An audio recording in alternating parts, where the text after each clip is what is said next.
new and improved Freddy Fazbear's Pizzeria. I'm here to talk you through some of the things you expect to see during your first week here and help you get settled down. Now, I want you to forget anything you may have heard about the old location. You know, some people still have a somewhat bad impression of the company. The old restaurant was kind of abandoned for quite a while, but I want to reassure you, Fazbear Entertainment is committed to family fun and above all, safety. So they spent a small fortune on these new animatronics. A bunch of new technology was added, and they even let them walk around during the day. Isn't that neat? But most importantly, they're all tied into some kind of criminal database, so they can detect a predator a mile away. Heck, we should be paying them to guard you.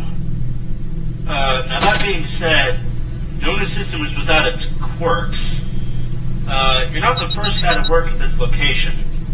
The first guy finished his week but complained about conditions. We switched him over to the day shift, so hey, lucky you, right?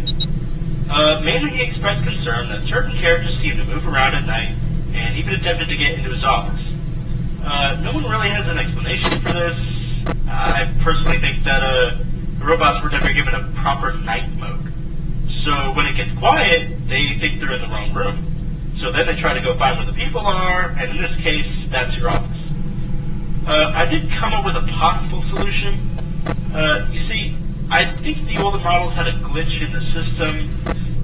Something about them seeing you as an endoskeleton with its costume on and wanting to stuff you into a suit. So hey, I've given you an empty Freddy Fazbear head. You can put it on any time, but don't wear it for too long, since it is kind of hard to breathe in it. So if one of them enters your office and sees you with the Freddy head on, they will probably leave you alone. So I'm sure you'll be fine. Something else worth mentioning is the modern design of the building.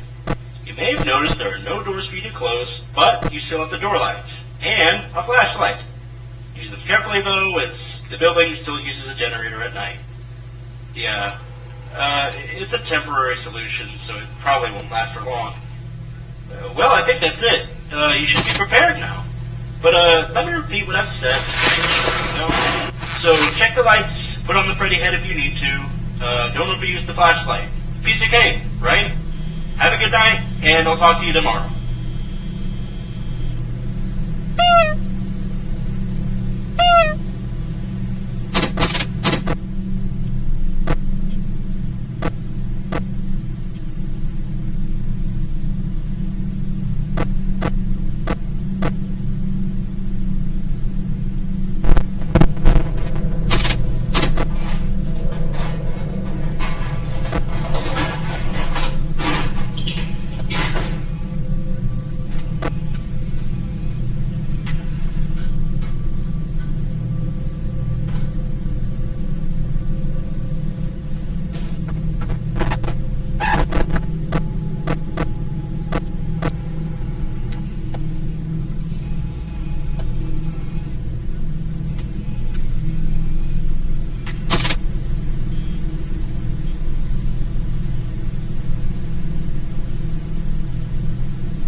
sorry, you made a very poor career choice. Always wanted to try this joke out. Night 2, congrats! Seems like I didn't really mention the newer models yesterday. Sorry about that. If you ever visited the old location, you might remember how the older models looked like. Well, if you don't, they weren't exactly the most appealing. So, our designers decided to go in a whole new direction and make them super kid-friendly. Especially Foxy. Speaking of Foxy, I'm pretty sure she's not fooled by the Freddy head trick, but I've heard she's very sensitive to bright light. All the newer and older models should be, actually. When they encounter bright light, it causes a system reset or something, which makes them freeze for a couple of seconds. Although, Foxy doesn't seem to have the same reset feature, and instead she just tries to avoid the bright lights. Yeah, flashing your light on Foxy should make her back up if she ever leaves her coat. And one more thing. Don't forget to check that music box on the prize counter camera. I'll be honest, I never liked that thing. It's just weird looking. It seems to have the same reset feature related to the bright lights, so you know what to do just in case. But, if it does get out, it shouldn't be that big of a deal, since the Freddy mask should fool it. Although, it has stricter security protocols compared to others. So you have to act fast. Anyway, I'm sure it won't be a problem. You have dealt with these guys before. Have a good night, and I'll talk to you tomorrow.